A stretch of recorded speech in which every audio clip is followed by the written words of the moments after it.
할렐루야. 예, 좋습니다. 오늘 61일째 뭔가 구약이 끝나가는 느낌이네요. 그죠? 근데 지난주부터 사실은 끝나가는 느낌인데, 예, 오늘 일주일 더 하고 그다음에 다음 주 이틀 하면 이제 구약은 완전히 끝납니다. 예, 구약. 오늘은 역대기, 그 다음에 에스라, 느헤미야, 에스더 이렇게 됩니다. 포로기죠, 포로기, 포로기와 포로후기, 포로후기.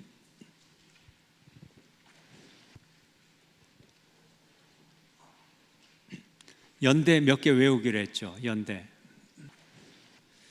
몇 개 외우면 이제 거의 완성이 됩니다. 뭐 많이 외울 것도 없어요.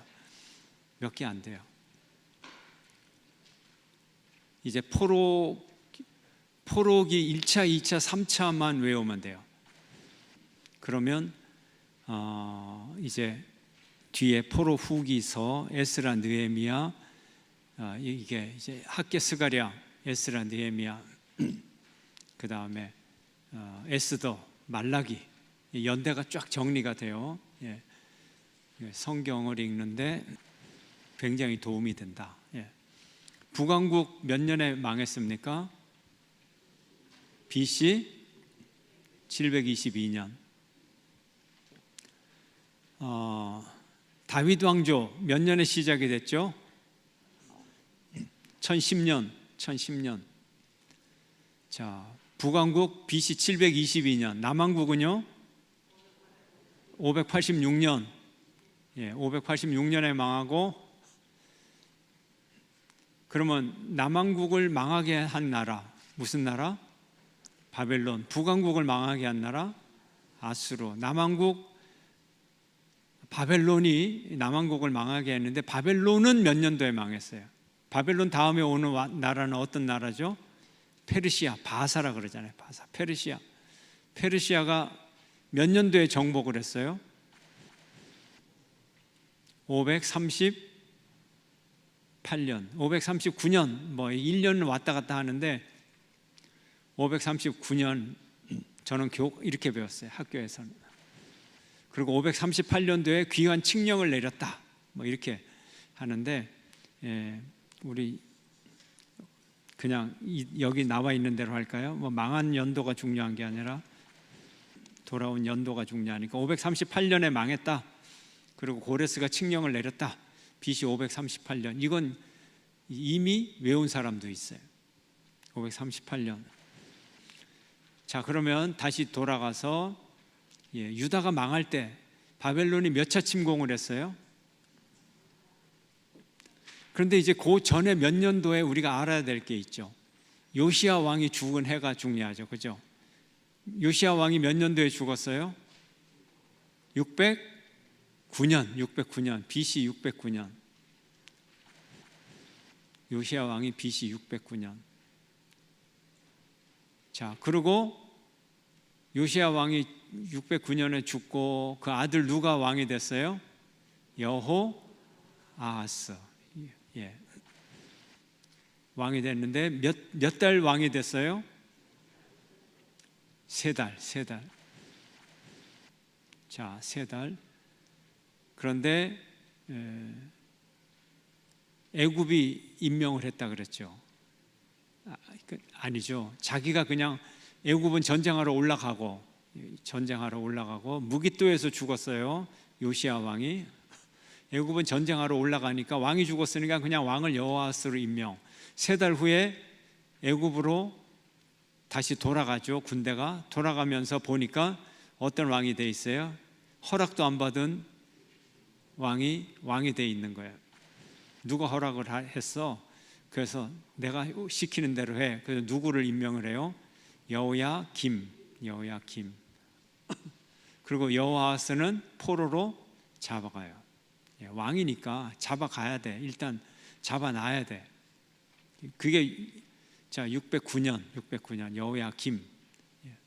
그럼 이제 여호야김이 친애굽이다, 아니다.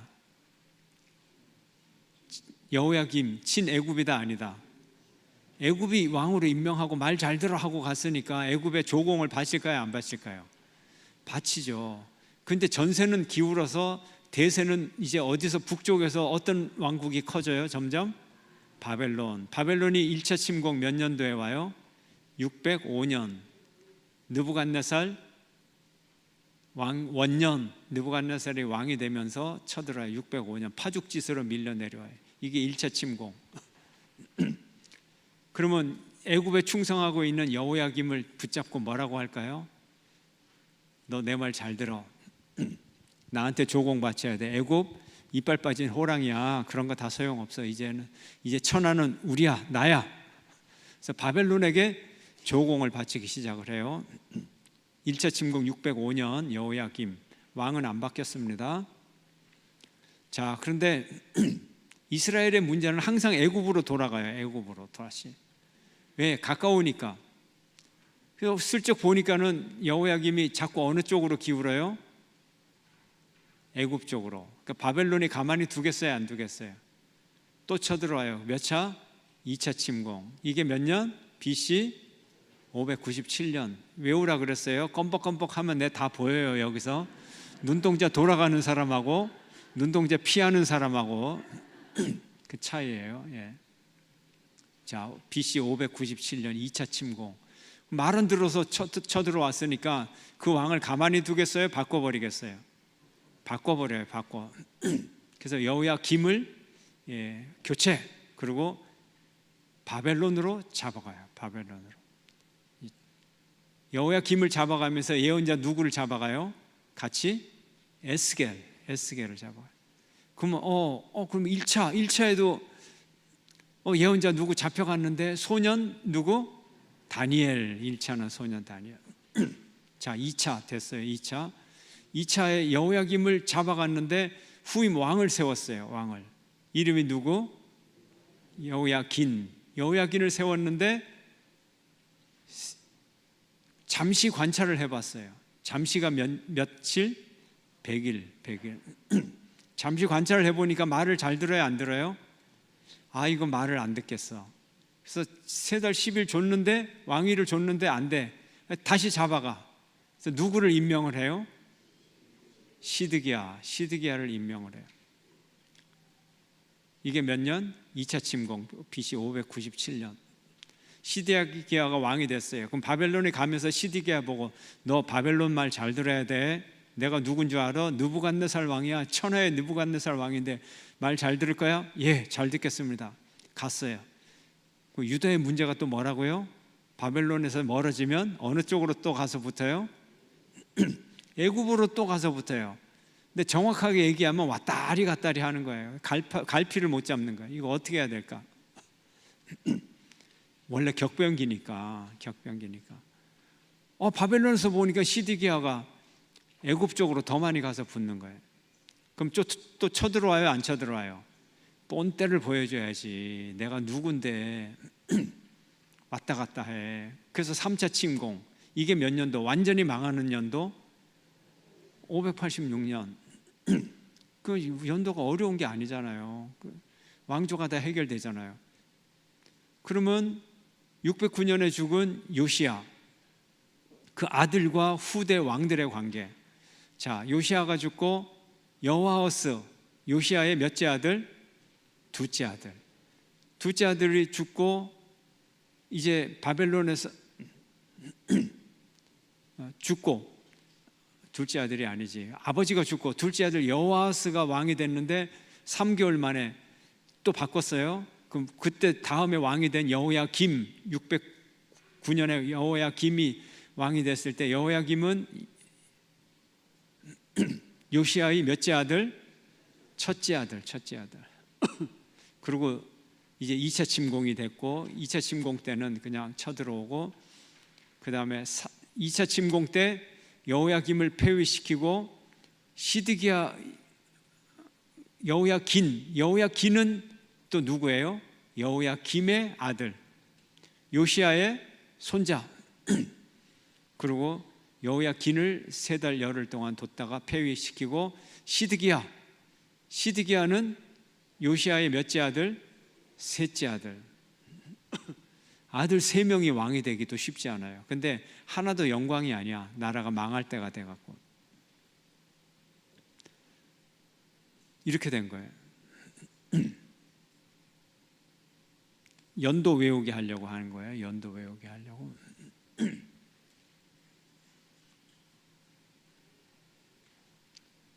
자, 그러면 이제 유다가 586년도에 망하고 바벨론이 통치를 하다가 바벨론이 몇 년도에 망해요? 페르시아 바사가 몇 년도에 고레스가 영을 내렸다. 그 해가 몇 년이에요? 538년. BC 538년. 자, BC 538년에 귀환 명령을 내립니다. 그래서 BC 538년이 1차 포로 귀환, 1차. 이제 귀환이에요. 돌아오는 거. 1차 돌아왔어요. 근데 1차 귀환의 지도자는 누구다? 누구? 스룹바벨이다. 스룹바벨. 연도 외우세요. 538년 스룹바벨.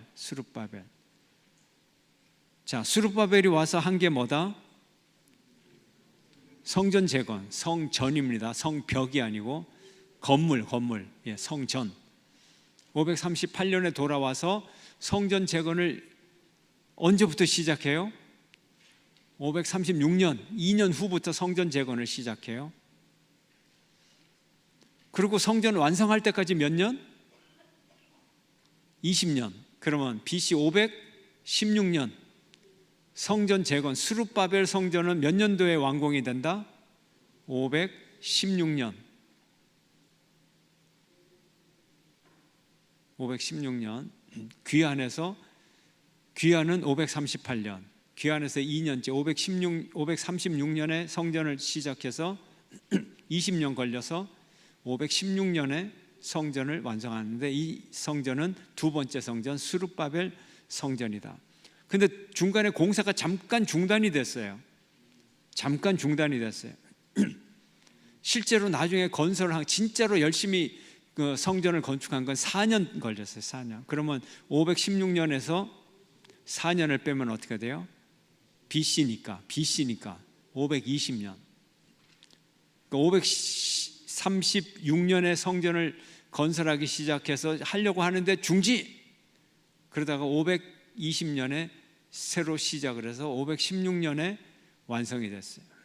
이 연도를 외워놓으면요, 여러분이 이 스가랴, 학개 스가랴를 읽을 때 더 그림을 정확하게 그릴 수 있어요.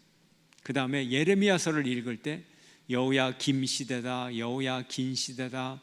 그 다음에 예레미야가 애굽으로 잡혀가고 이때 그림이 그려져요. 자, 성전 1차 포로로 돌아와서 538년에 돌아와서 536년에 짓기 시작하고 520년까지 중지했다가 520년에서 새로 짓기 시작해서 4년 걸려서 516년에 완성이 됐다. 이제 나중에 퀴즈를 냅니다, 내가. 자, 1차 귀환. 자, 2차 귀환 시간이 쭉 흘렀어요. 2차 귀환 시간이 흘렀어. 2차 귀환 날짜는 그냥 외워야 돼. 458년. 80년 후입니다. 80년 후. 458년. 자, 1차 귀환의 지도자는 스룹바벨. 2차 귀환의 지도자는 누구? 에스라. 애썼어요. 2차 귀환하려고. 그래서 에스라. BC 458년. 3차 귀환 BC 445년. 1차 귀환하고 2차 귀환하고는 80년 차이. 2차 귀환과 3차 귀환은 몇 년 차이? 13년 차이. 445. 3차 귀환의 지도자는 누구다? 느헤미야다. 자, 스룹바벨은 총독, 느헤미야는 뭘까요? 총독. 예, 총독입니다.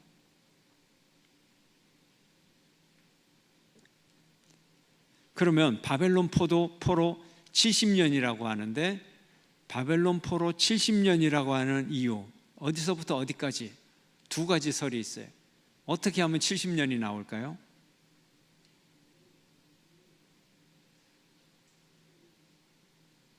어떻게 하면 70년이 나올까요?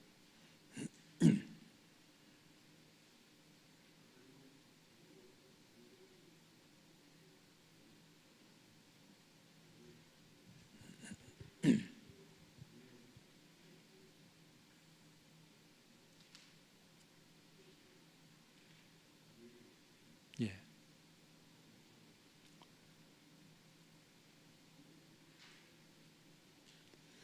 자, 성전을 중심으로 보면 어떻게 돼요? 성전을 중심으로. 성전이 완전히 무너졌다가, 성전이 바벨론 몇 차 침공 때 무너지죠? 3차죠. 3차 완전히 망할 때니까. 그럼 몇 년도? BC 586년도. BC 586이에요. 586. 근데 스룹바벨이 몇 년도에 완공됐다고요? 스룹바벨 성전이 516년. 그러면 빼니까 어떤 숫자가 나오네. 완전히 망했을 때 586년, 스룹바벨 성전 재건됐을 때 몇 년? 516년. 그럼 차이가 몇 년이에요? 700년이 아닌 70년. 70년 포로 생활 맞네? 그죠? 이렇게 계산하는 방법이 있고, 자, 그 다음에 느부갓네살 1차 침공과 1차 포로 귀환. 1차 침공은 몇 년도? 605년도. 1차 포로 귀환은요 538년.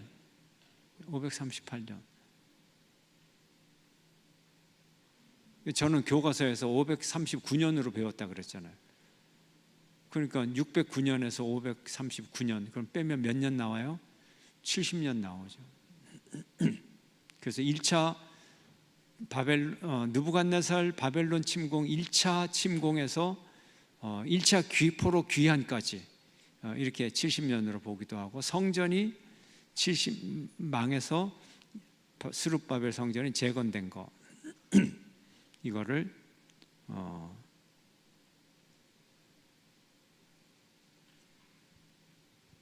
70년으로 보기도 하고. 자, 그래서 이제 구별이 될 거예요. 이제 구별이 됩니다. 뭐 이사야서, 그 다음에 예레미야서 이런 걸 읽으면, 그 다음에 에스겔서 읽으면 굉장히 격정적이에요. 막 분노도 생기고, 막 이스라엘 백성들의 죄악, 이거 막 우리 감정이 막 격정적인데, 이제 포로 후기에 에스더서는 물론 이제 또 스토리가 있으니까 뭐 절정에도 도달하고 그렇게 하죠. 그런데 에스라서, 느헤미야서 읽으면 물론 뭐 성전 건축이나 성벽 건축 반대하는 반대파가 있어서 좀 뭐 갈등도 있긴 하지만, 그래도 예언서처럼 그렇게 막 속에서 부글부글 끓지는 않아요. 왜 그럴까요? 벌 받고 다 돌아왔으니까. 벌 받고 돌아와서 재건의 역사잖아요. 성전을 재건하고 성벽을 재건하고. 그 성경을 읽으면서도 느낌이 좀 다르죠. 느낌이 좀 달라요. 자, 그래서 남은 자의 귀한, 돌아오니까 그러면 이제 우리가 에스라, 느헤미야서에 중점을 둬서 이제 이번 주 읽게 될 텐데, 에스라, 느헤미야, 여러분이 404페이지 한번 펴보세요.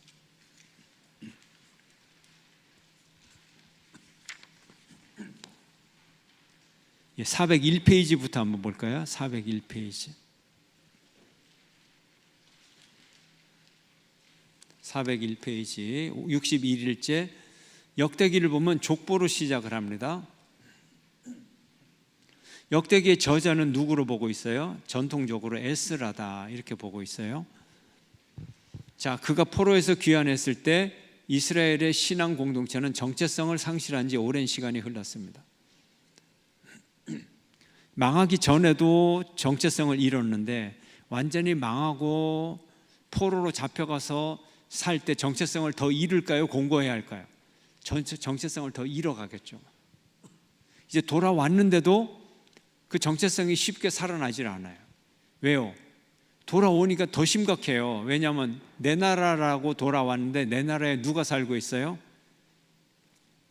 땅이 빈 땅이 되니까 누가 왔어요? 이방인들이 와서 또 살고 있잖아요.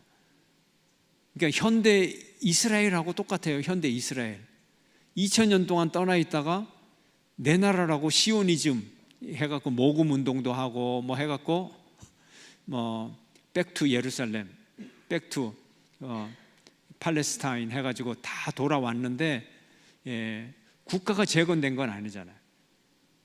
아랍 사람들이 살고 있는데 아랍 사람들이 살고 있는 데다가 가갖고 돈 주고 땅만 사고 집만 사서 그냥 사는 거예요. 나라가 아니죠. 그냥 개인적으로 사는 거죠.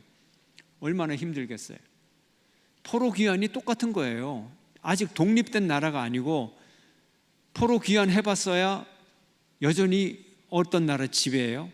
바사가 지배하니까 페르시아 지배에 있는 거예요. 식민지 제국만 바뀐 거예요. 바벨론 치하에서 어떤 치하로 바뀌어요?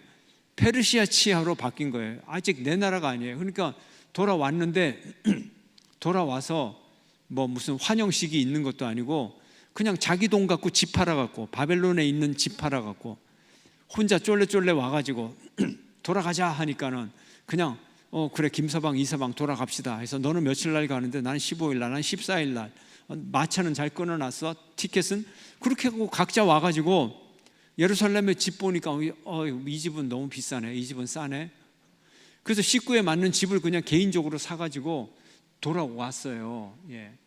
돌아왔는데 뭐 귀국해가지고 뭐 국가에서 환영회를 열고 이게 아닙니다. 여러분 머릿속에 그림을 완전히 다르게 그리셔야 돼요. 그냥 개인적으로 돌아온 거예요. 여전히 식민지인데 뭐 내 나라가 아닌데 뭐 그러면 이웃집이 있잖아요. 이웃집은 이슬람을 섬기는 블레셋 사람도 있고 암몬 사람도 있고 모압 사람도 있고 예루살렘 성에 그냥 막 섞여서 사는 거예요. 같은 유대인이라 봐야 저쪽에 한 100m 가서 한 집 살고 이렇게 돌아온 거예요. 그럼 정체성이 생기겠어요? 안 생기겠어요? 아무리 아이를 교육시키려고 해도 바로 옆집의 이슬람 사람이고 이방 민족이고 그렇게 살아가는데 무슨 정체성이 생기겠어요? 얼마나 힘들겠어요? 그런 얘기를 지금 하는 거예요. 그런데 그런 와중에 성전도 지어야 되겠고 하는 거예요. 요즘하고 비슷한 것 같아요. 요즘도 이스라엘 사람들이 나라는 가꾸었어도 아랍 사람들이 그냥 같이 살잖아요. 같이 살아. 같이 그냥 섞여 사는 거예요.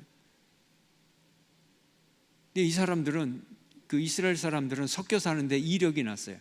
이스라엘 오기 전에 유럽에 살 때 섞여 살았어요? 안 섞여 살아요? 당연히 섞여 살죠. 러시아에 살 때 섞여 살아요. 미국에 섞여 살아요? 지네들끼리 살아요? 섞여 살아요. 외국에서 살 때도 섞여 살고 본국에 돌아와서도 내 나라도 아닌데 섞여 살고 아예 다문화에 아예 그냥 적응력에 아주 그냥 도 같은 사람들이에요. 그러나 문제는 정체성은 생기지 않는다. 정체성은 생기지 않는다. 그래서 신앙 공동체의 정체성 회복 이거를 회복을 해야 돼요. 이 사람들이 정말 노력합니다. 정체성 회복하기 위해서. 근데 또 신기한 거는 노력을 하니까 돼요. 노력을 하니까. 그렇게 포로로 잡혀가서 돌아와서 정체성 회복 운동을 하니까 되더라는 거예요. 되더라는 거예요. 지금 이스라엘도 너무 신기한 나라예요. 1948년에 독립을 했는데 지금 살아가는 모습을 보면 한 500년 전에 독립한 것처럼 아예 나라를 이루어서 잘 살아가요. 잘 살아가요. 문화도 전 세계에 흩어져서 살다가 돌아왔는데 히브리 문화를 만들어요. 자기들만의. 그리고 언어를 회복했어요. 48년도에 독립하고 돌아오기 전에는 히브리인들 중에 히브리어를 제대로 쓰는 사람이 별로 없었어요. 미국에서 사는 히브리인들은 영어를 더 잘하고 히브리어 쓸 기회가 없었어요. 영어로. 러시아에 사는 사람들은 러시아어하고 남미에 살던 사람은 스페인어 하면서 살았어요. 우리 성경에도 나오잖아요. 성경에 사도행전에 보면 헬라파, 히브리파가 나오잖아요. 히브리파는 본국에서 히브리어 쓰는 사람, 헬라파는 히브리어 못해 외국에서 살아갖고 요즘 같으면 영어밖에 못하는 사람들, 그게 헬라파란 말이에요. 사도행전 시대도 그랬는데 오늘날 이 사람들이 히브리어만 써요. 제가 저기 이스라엘 가서 지도 보고 가는데 지도하고 다른 거예요. 찾을 수가 없어요. 길 가는 사람 붙잡고 물어봤는데 신기하게 영어를 못한대요. 정말로 영어를 아예 못 알아들어요. 그래서 왜 영어를 못 알아듣냐? 근데 정말 영어를 모른대요. 예. 그래서 제가 그래도 히브리어 몇 마디, 몇 마디. 근데 자기는 히브리어밖에 못한대. 오로지 히브리어밖에. 연세가 한 70이 됐는데 너무 이상하잖아요. 1948년도에 독립을 할 때 70세 되신 분이 몇 살이었을까? 어린애 때 왔을 거 아니에요. 그때 왔다 그래도. 근데 왜 영어를 못해? 국제시대에. 근데 영어를 진짜 못해요. 영어를. 히브리어만 해요. 히브리어를 써요. 히브리어를. 근데 제가 히브리어 필기체도 좀 알고 은근히 또 자랑하네.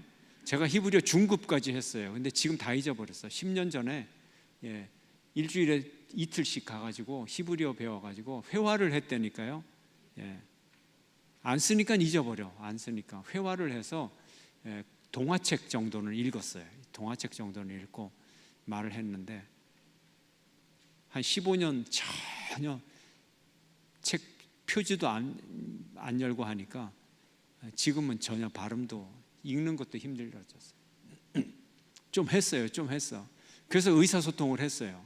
히브리어 조금 단어 갖고 말로는 안 하고 그 사람이 쓴 히브리어를 내가 읽으니까 그래서 길을 찾아갔어요. 좀 장황했지만 그래도 내가 겪은 얘기를 해야 여러분들이 이해가 되는데 이게 무슨 얘기를 하려고 했냐? 정체성. 이 사람들이 정체성을 회복을 했어요. 지금 너무 신기한 거예요. 지네들이 언제 절기를 지켰다고.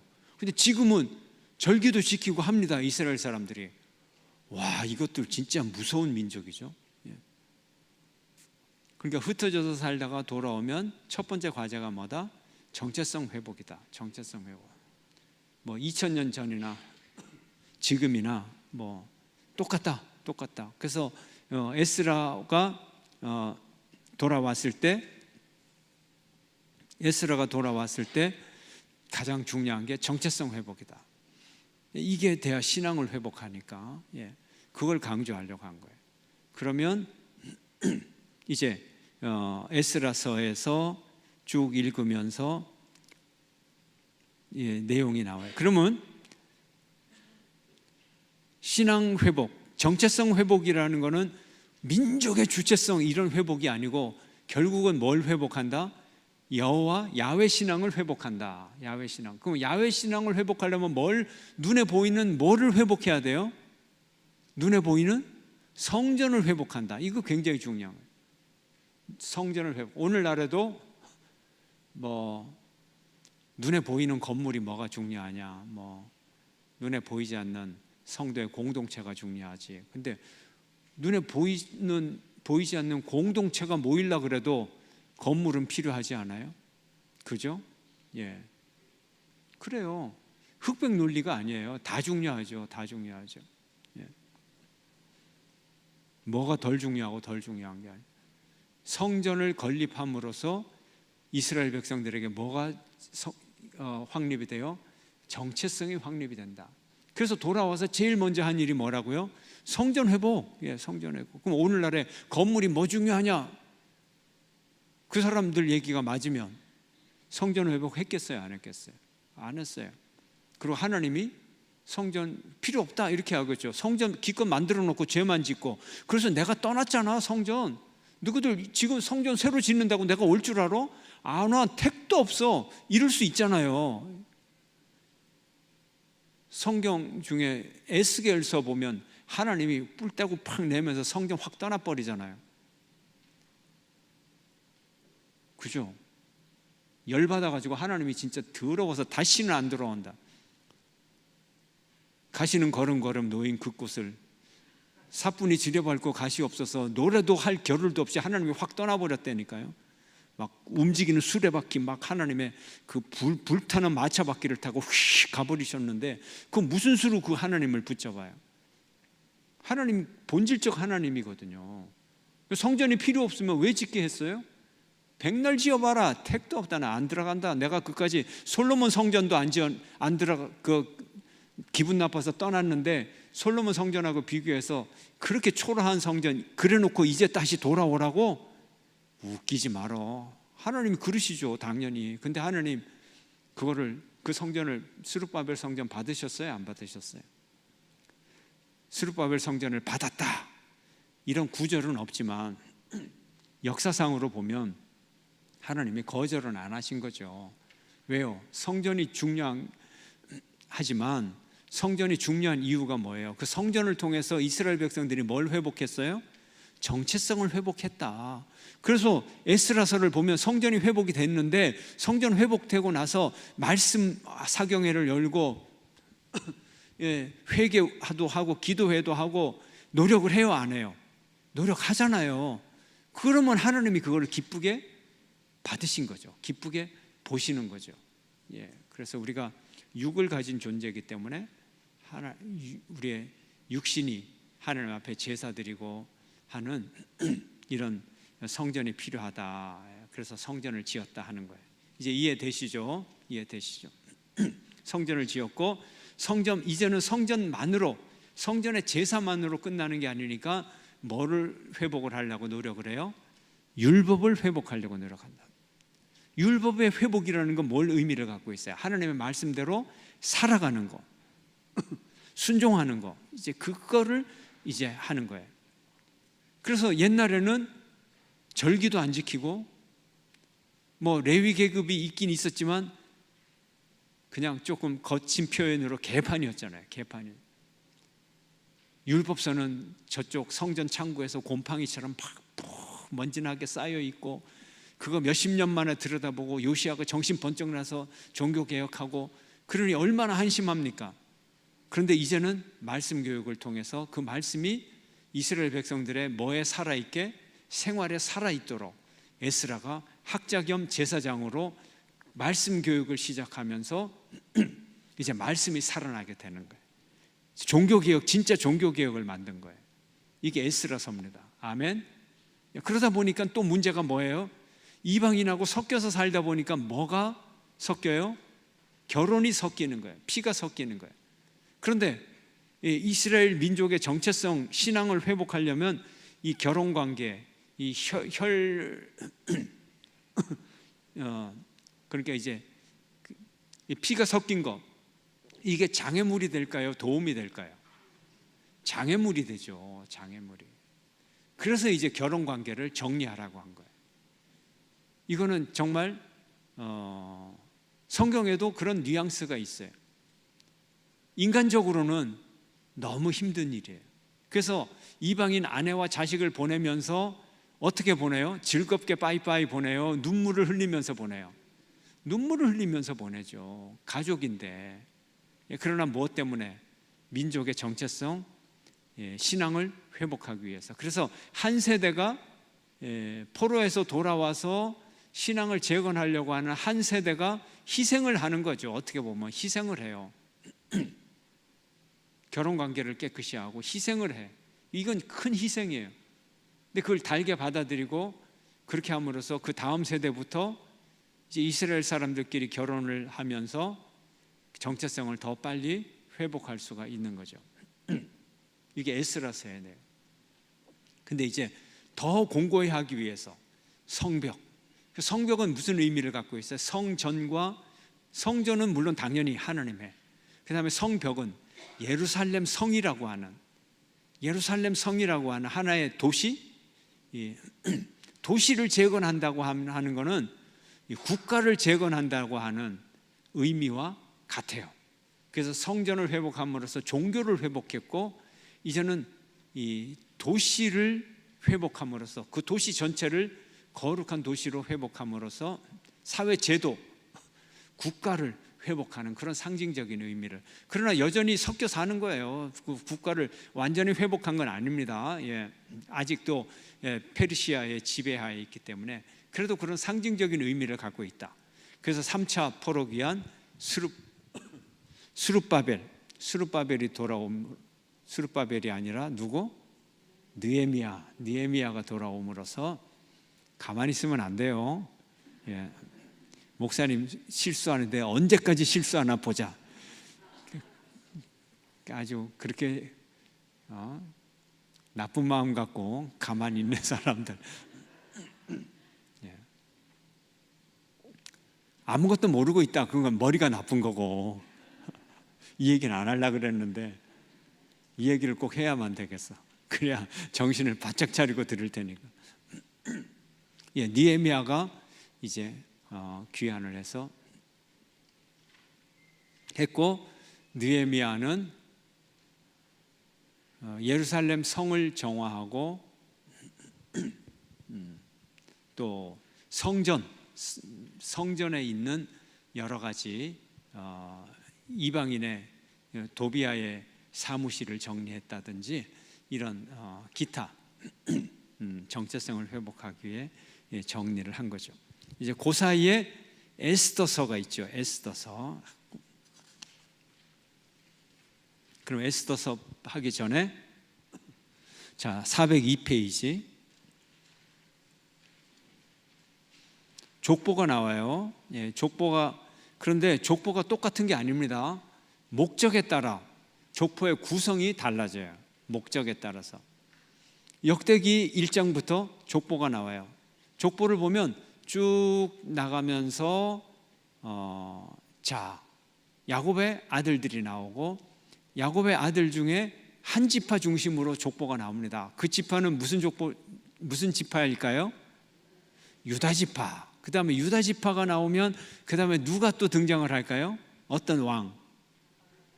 다윗 왕이 등장을 하고 유다 지파 남쪽 유다 왕의 역사로 흘러가겠죠. 지금 그렇게 되는 거예요. 다 족보라든지 이런 서술에 목적이 있기 때문에 창세기에 나온 족보나 그런 족보와 물론 같지만 생략할 걸 생략하고 강조할 걸 강조하는 그 흐름이 다르다. 유다 지파 중심으로. 그러면 역대기는 북쪽 이스라엘의 정치가 역사가 나와요, 안 나와요? 안 나와요. 남쪽 유다만 중요해요. 유다. 계보가 그렇게 돼 있어요. 자, 그러면 이제 계보의 의미를 보면, 첫째, 계보는 상속권과 재산권, 왕위 계승권과 제사장 직분 등 이스라엘 백성들의 소중한 유산을 확립했습니다. 둘째, 계보는 성막의 유지, 정탐꾼의 선발, 약속된 땅의 분배 같은 일을 할 때 이스라엘 백성들을 조직화했다는 사실. 셋째, 참으로 중요한 영적 의미를 보여주는 것으로서 이스라엘 백성들은 그들의 족보를 통해 하나님께서 자신의 조상들에게 베풀어 주신 놀라운 일들을 항상 기억할 수 있었습니다.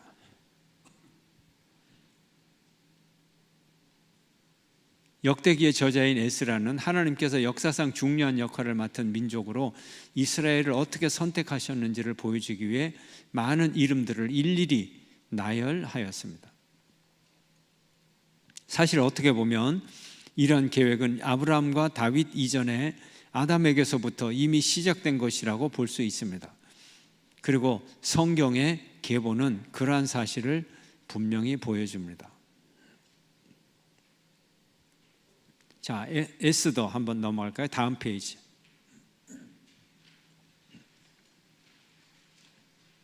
이 에스더 줄거리는 개요 주제는 섭리적 보존이다. 섭리적 보존.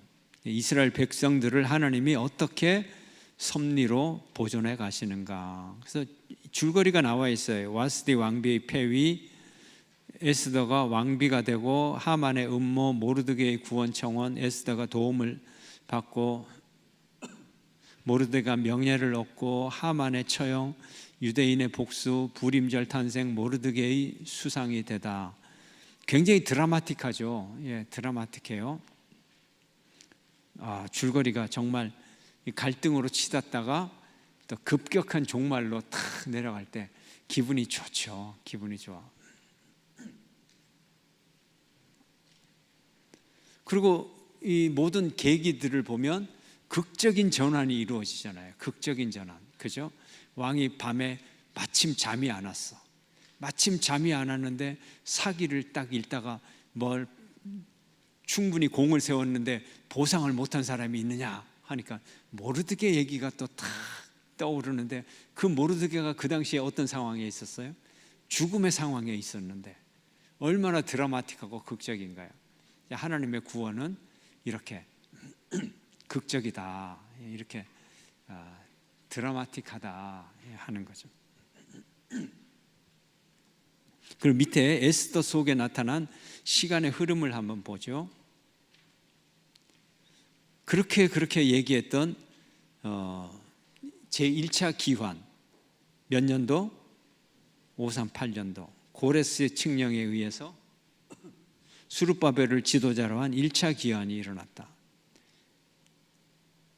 그 다음에 2차 기환이 나오는데요, 끝에 458 2차 기환, 지도자는 누구? 에스라. 그런데 에스더서는 언제 이야기예요? 시간상으로 1차 기환과 2차 기환 사이에 있었던 얘기다. 그러면 여전히 페르시아에 있었던 얘기인데, 귀환한 사람이 있고 귀환하지 않은 사람이 있다. 그래서 귀환한 사람이 훨씬 소수였다. 시간이 몇 년이 흘렀다고요? 포로 기환이 70년이 흘렀단 말이에요. 70년. 그 다음에 그 70년의 세월도 더 선진국에 갔어요? 후진국에 갔어요? 선진국으로 갔잖아요. 어느 나라? 바벨론. 그 다음에 바벨론이 어느 나라가 됐어? 페르시아가 됐어요. 페르시아가 문명의 첨단을 달리는 나라. 그곳에 가서 적응을 한 사람이, 아이들도 명문대학 다니고 다 하는데, 이 완전히 팔레스타인 같은 촌동네로 돌아오겠어요? 안 돌아오겠어요? 돌아오기가 어렵죠. 소수만 돌아왔어요. 그럼 남아있는 사람은요? 이거 모르드게처럼 궁중 대신도 되고 왕비도 되고 대단하죠. 예레미야가 예언서에서 뭐라 그랬어요? 포로로 잡혀가거든. 포로로 잡혀갔으니까 막 살아라 그랬어요? 아니면 그 나라가 네 나라처럼 영원히 살 것처럼 그 나라에서도 그 나라를 위해 축복을 빌어주면서 잘 살아라 그랬어요? 그 나라에 가서도 그 나라의 축복을 빌면서 뭐 하라고요? 잘 살으라 그랬어요. 모르드게가 아하수에로 왕을 음모하는 편에 들어서 암살단에 들어갔어요? 보호했어요? 보호했잖아요. 이게 하나님의 가르침인 거죠. 그래서 그 나라에서 포로로 잡혀가도 잘 사는 게 중요한 거예요. 잘 살아야 돼요. 이스라엘 백성들은 포로로 잡혀가도 잘 살았어요. 최선을 다했어. 다니엘도 잘 살았고 그 나라에 충성을 했고, 망하기를 원한 게 아니라 더 부흥하기를 원하고 도움을 줬어요. 이게 하나님의 뜻입니다. 그래서 유대인들은 요즘도 그 나라에 가면 잘 살잖아요. 아주 잘 살아요. 404페이지.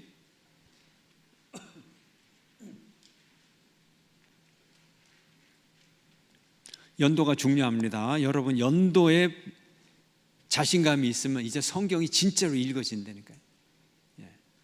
성경 얘기를 제가 안 하고 자꾸 연도만 얘기하는 이유가 있어요. 정말 연도만 잘해도 성경이 그림이 쫙 그려져요. 자, 에스더의 이름은 뭐라고요? 스타래요. 스타. 에스터. 스타인가 봐요. 별인가 봐요. 얼마나 멋있었으면 왕비가 요즘 아이돌 수준이 되는 모양이죠. 모델 수준이 됐나 봐요. 스타예요. 자, 위에 도표를 보면 이제 여러분들이 이 포로기와 포로 후기의 도표가 쫙 정리가 되어 있어요. 자, 605년 1차 포로로 잡혀가요. 왼쪽부터, 가운데 하얀 거 왼쪽부터. 605년 1차 포로. 그 다음에 2차 포로 몇 년?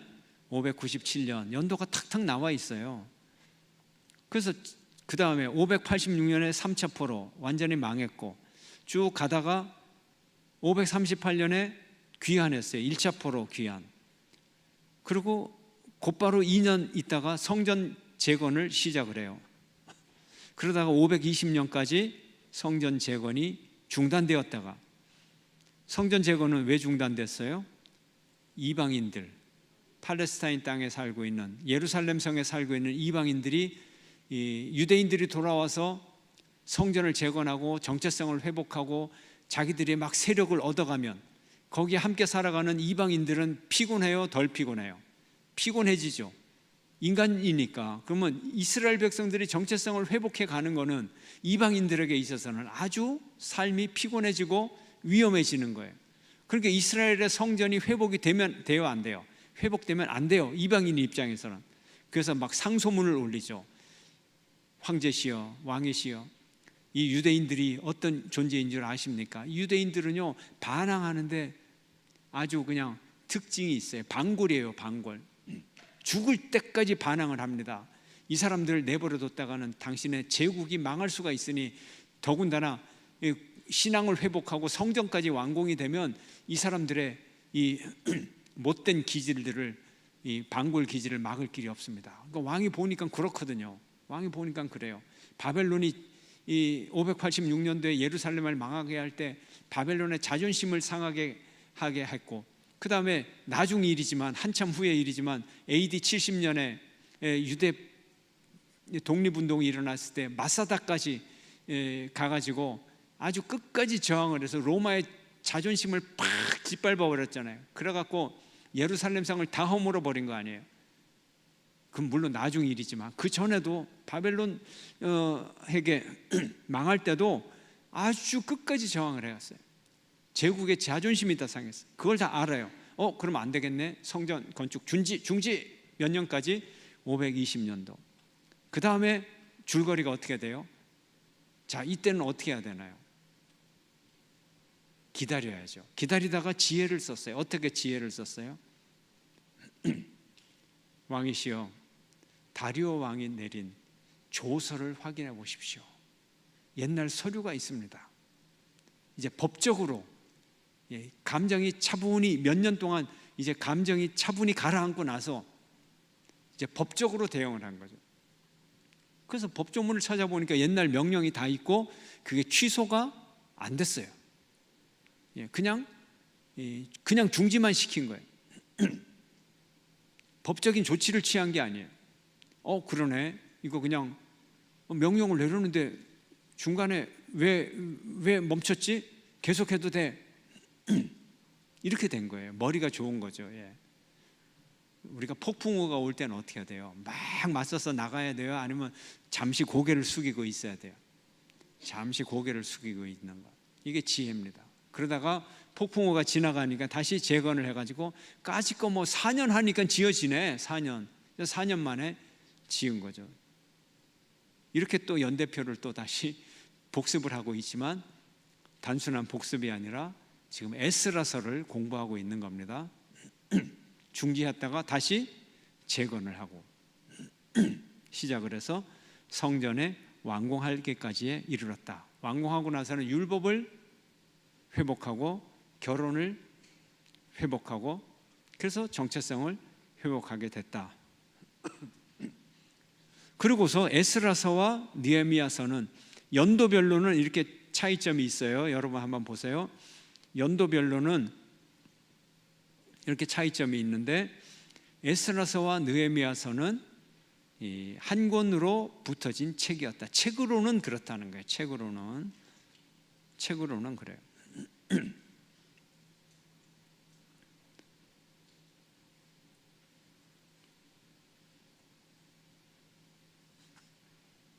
예, 그래서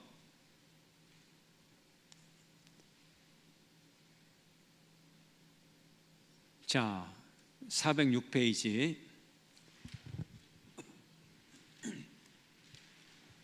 여기 여러분이 좀 읽으세요. 406페이지 에스더서의 구속사적인 의미. 예, 구속사적인 의미. 에스더서는 하만의 흉계에 의해 이스라엘 백성들이 몰살당할 뻔한 위기에서 에스더에게 하나님의 베풀어 주신 은혜로 구출받게 된 불임절의 유래를 들려줍니다. 여기서 우리는 에스더의 죽으면 죽으리라는 용기를 칭찬할 수도 있을 것입니다. 그러나 더 깊으면 구속사의 측면을 들여다볼 필요가 있습니다.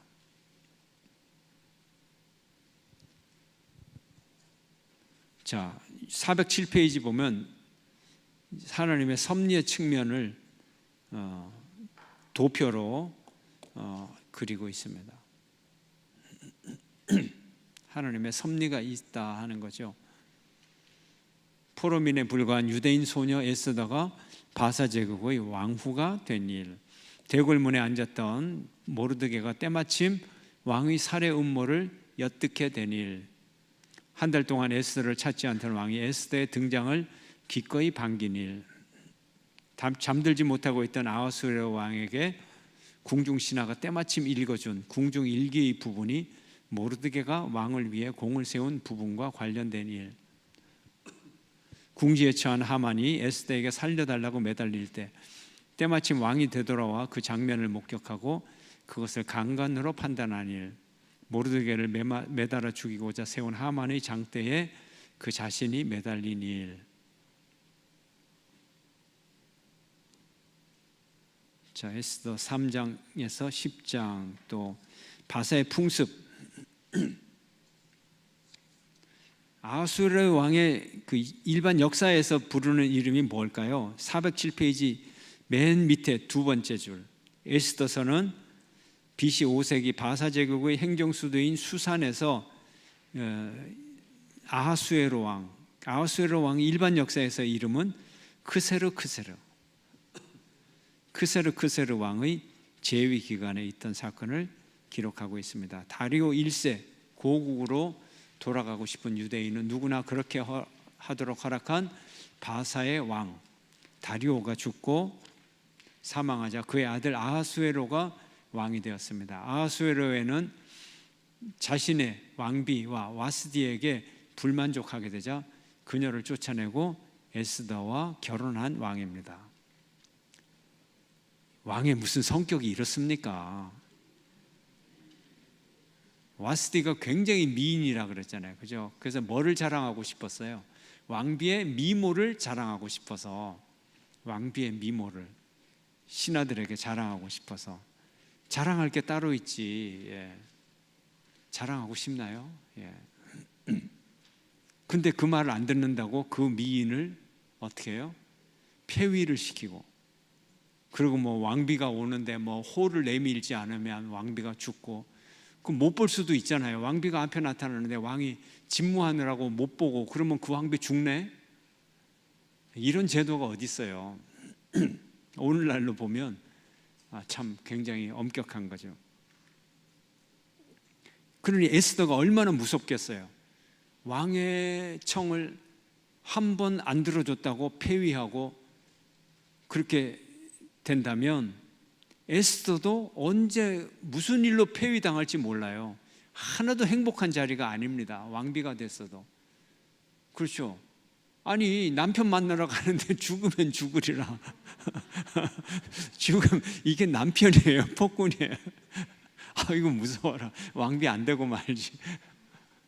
그때는 그랬다는 거예요. 그때는 그때 라떼 라떼 아하수르 왕이 요즘 살아나면 라떼는 그랬어. 어디 여자들이 내 앞에 함부로 나타나. 그리고 라떼 했겠지만 요즘 같으면은 아하수르 왕이 이혼을 당합니다. 지가 이혼감이지 뭐 어디. 그래서 이런 아주 심각한 상황 속에 하나님의 섭리가 있었다는 거예요. 아차하면 목이 날아가는데 하나님이 다 구원의 역사로 이루어졌다는 거죠. 자,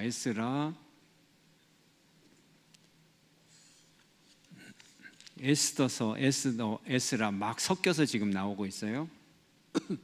자, 408장 에스라 408페이지 에스라서 나옵니다. 성전 건축을 반대합니다. 반대.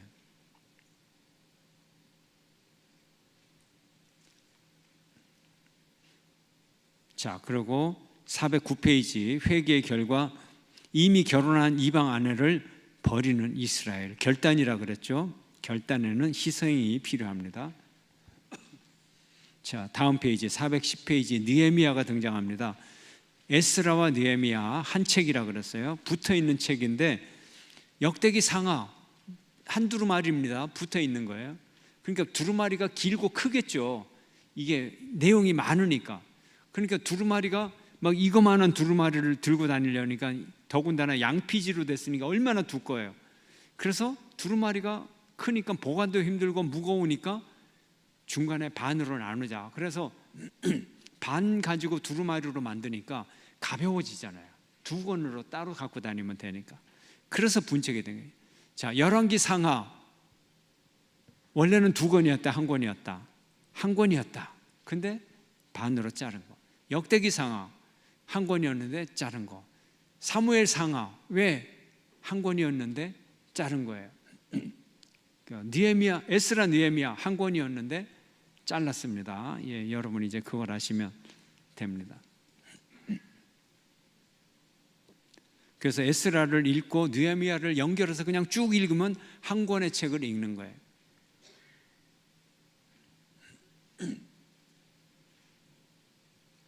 자, 그러면 느헤미야 한번 볼까요? 410페이지. 느헤미야는 행동하는 사람이었습니다. 그의 신앙은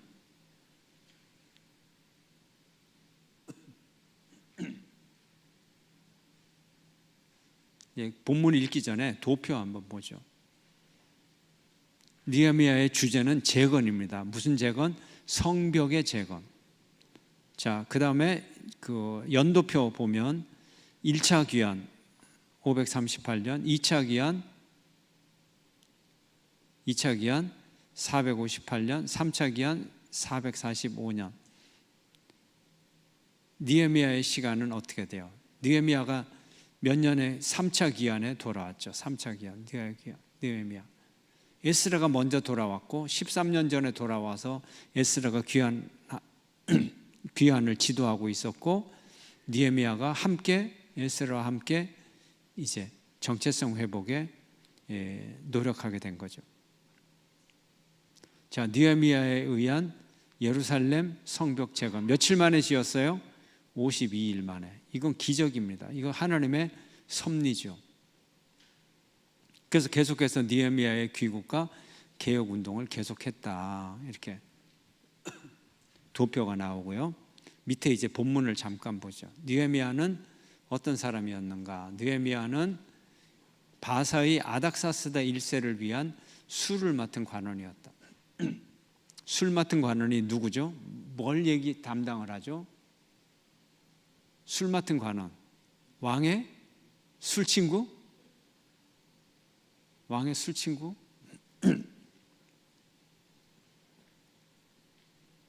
예, 왕의 술 친구겠죠. 예, 술 맡은 관원이니까. 그리고 왕의 하소연을 들어줄까요? 안 들어줄까요?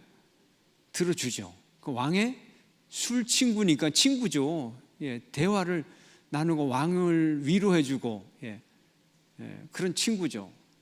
그런 사람도 필요하죠. 왕에게 있어서. 맞습니다. 틀린 건 아니에요. 그러면 이제 여러분이 느헤미야를 처음 읽으면 그 처음에 읽은 분위기, 야 느헤미야, 너 얼굴이 왜 그래? 무슨 근심 있어? 너 단 한 번도 그런 얼굴이 아닌데 어디 아파? 근심 있어? 이런 대화를 할 정도 되면 어떤 관계예요? 친구죠. 사적인 얘기도 하는. 그때 뭐라 그래요? 당장은 처음에는 아닙니다. 그러다가 뭐라고 대답해요? 솔직히 말씀드리면 제가 근심이 있습니다. 무슨 근심? 내 고향 땅에 예루살렘에 대한 근심이 있습니다. 그래, 내가 들어줄게. 친구니까.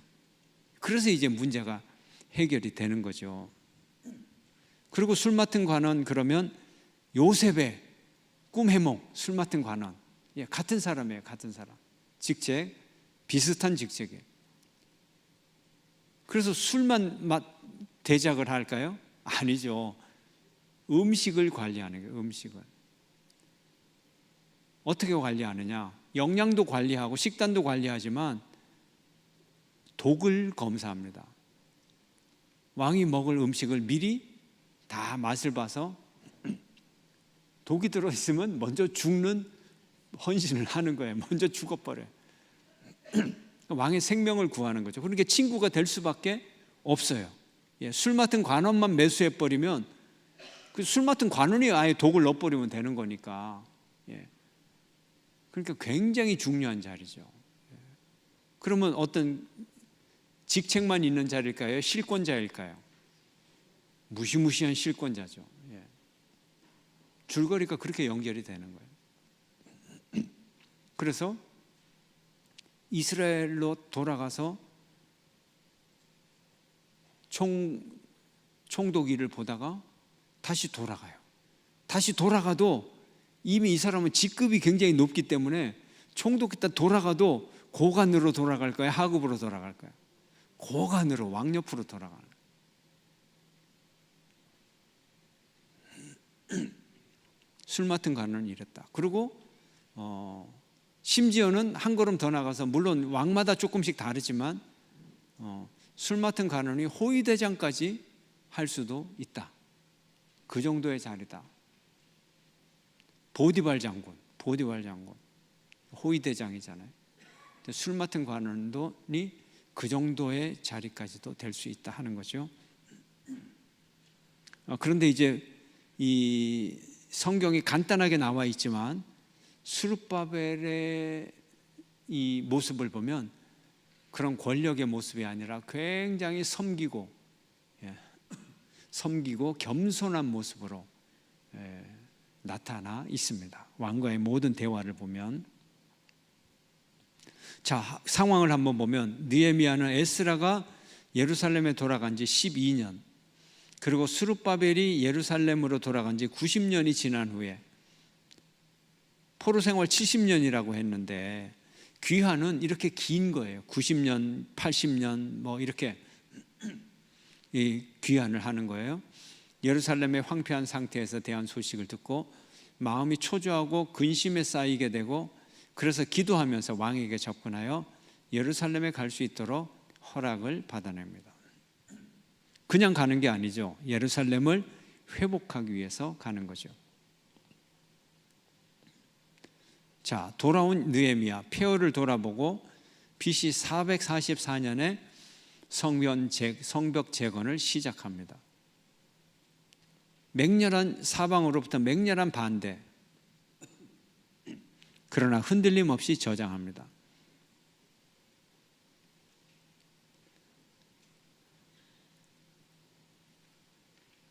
예비군가 기억나세요? 예비군가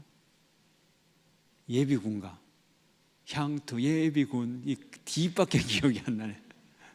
제가 잘 잊어버려요. 거기에 보면 뭐예요? 싸우며 건설하자 나오잖아요. 싸우며 건설하자. 느헤미야가 한쪽에 연장을 들고 또 한 손에는 뭘 들어요? 무기를 들고, 무기를 차고 한 손에 연장을 들고 공사를 했죠. 인구조사가 실시되고 에스라가 율법을 공개적으로 낭독하고 초막절을 지키고 회개 금식을 행하고 율법에 순종하겠다는 언약에 서명을 합니다. 그 이전에 사회개혁을 실행하며 성경 건축을 완성합니다. 느헤미야의 특징은 겸손하기도 하지만 검소하다. 12년 동안 받는 총독의 급여를 안 받았다. 안 받은 게 아니라 그 급여를 몽땅 성벽 재건에다가 다 집어넣었다. 그리고 총독으로서 누려야 될 녹을 안 받았다. 그건 뭐예요? 총독으로서 받아야 될 녹을 받으면 누구로부터 받아요? 자기 동족으로부터 받는 거 아니에요? 따지고 보면 동족을 등쳐먹지는 않았다 하는 거예요. 바사 제국의 술 맡은 관원이면 돈이 어느 정도 있겠어요? 최고급까지 올라갔는데, 최고 고위직까지 올라갔는데 자기 살 돈은 있지 않겠어요? 3, 4대 챙겨줄 돈은 있지 않겠어요? 거기에 욕심을 더 부리면 뭐 얼마나 잘 살겠어요? 부자라고 하루 밥을 10끼 먹습니까? 예. 느헤미야는 검소하고 헌신을 했습니다.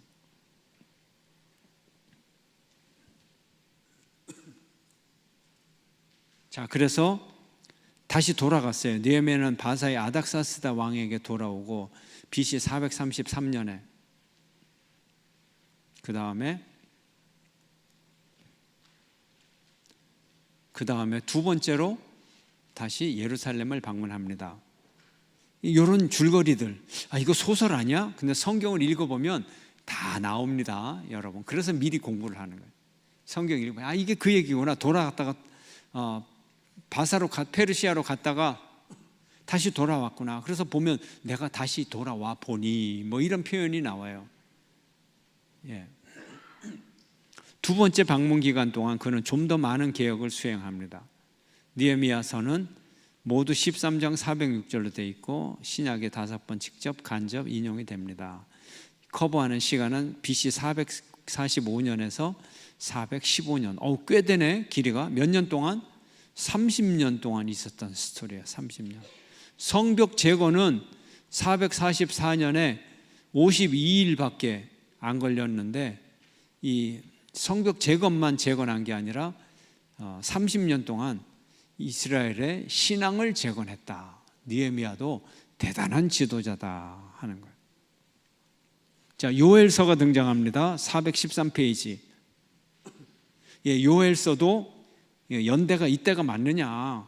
예, 학설이 많아요.